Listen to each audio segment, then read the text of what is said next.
койкуларды ташбаран кылабыз. Билесиңби эмне болот? Өмүрбектердин өзүн айдап берет Кыргызстанда. Мени 10 жолу өлтүрүп коюшу мүмкүн эле. 20 жолу камап коюшу мүмкүн эле. Камады дагы.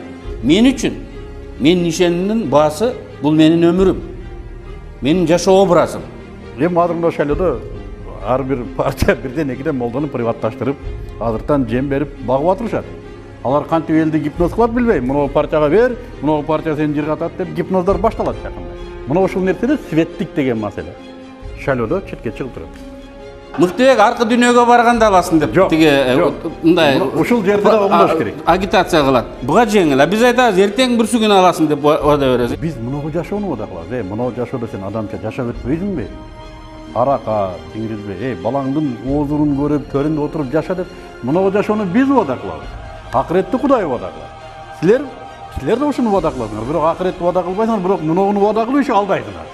Светтик деген түшүнүктөн биз эмнени таптык да эмнени жоготтук.